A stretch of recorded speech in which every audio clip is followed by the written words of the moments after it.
There's a camp for underprivileged kids called Israel Gan, G-A-N, that's out in Collegeville. It's in Collegeville. It was founded in Wynwood, but it's actually, the camp itself, I guess because of obviously you need the land, is in Collegeville. And which Ehrlichman was the one who approached you about this? Steve. Steve Ehrlichman, who is known in the community for being a do-gooder and backing a number of charities, doing a lot of good things for a lot of people. And initially he came to you because he had a business proposition, correct? Well, I've done work for Stephen personally on his residence and some of his other properties. We became very good friends. And then the camp itself had an issue where their pavilion collapsed. And so he came not as asking me to do it, as a mitzvah, but basically, could you give us a decent price to take care of this for us? And so I said, sure. And then I sent somebody out there to look at it. I actually came up with a price. And then the more I learned about the camp and, that it was helping underprivileged kids and it was helping children, that wanted to go to the camp that couldn't, I felt, John and I discussed it, and we felt maybe this would be a good, I don't want to call it a charity, a good mitzvah, a good thing to give to somebody where it helps the community locally, where it's a project that we can fulfill pretty easily, although it was probably 6 days building everything. How many people worked on that project? Different times, different amounts. Sometimes there were 4, sometimes there was 1, because you don't want to get in each other's way. Yeah.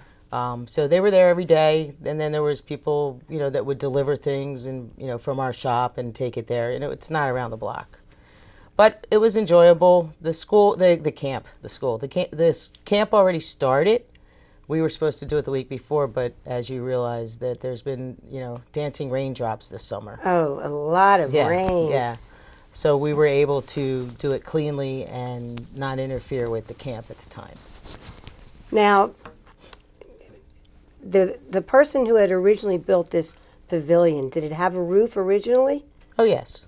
But the whole thing collapsed because of the weight of snow this winter? The winter destroyed it? It collapsed.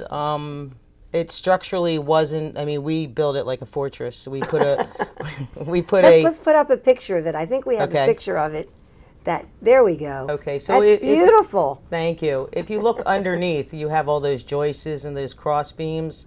And we also put a pitch on the roof, which means like the roof is going up a little bit. Before it was like a 212 pitch, which was almost flat. Oh. So there was no way that the snow load or anything could bear it. It didn't have the right amount of joists in it. It wasn't built like... I don't know what a joist is. What's a joist? A joist is the beams underneath the roof that are going across. Those are like joists. Oh, okay. Like if you look in your attic. Okay. Everybody has them. It's what builds the frame of the roof. Okay. All right, and then the plywood, and then we built all the, we reassured the footers, making sure that it would not collapse again, and then did all the beams around it and everything else. So. What does the camp use that pavilion for? They use it for the kids. They use it, some kids take a nap there. Sometimes they might be dancing or doing whatever.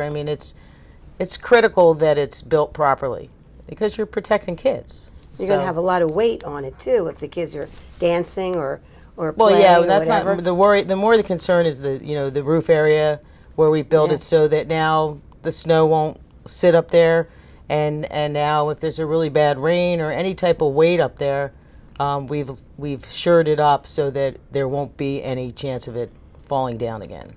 What did the director of the camp say when he or she saw the finished product, that gorgeous pavilion that you put up? Well, it was Rabbi Gerber, who we worked with, and he called and thanked us, and they're doing a plaque for us. They're working on some kind of plaque to give us.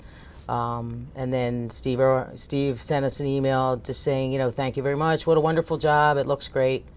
So they're very thankful, and again, it just helps because whatever money they might have put towards that, they can put towards other campers coming in. And it was a lot of money. Food. We don't want to say how much, but it was not like a $15-20 project. I mean, this was a major building project. Yeah, no, it was definitely in the thousands, but Yeah. you know, it was a gift, so it's really not a there's not a number that I really That's want to put on wonderful. it. So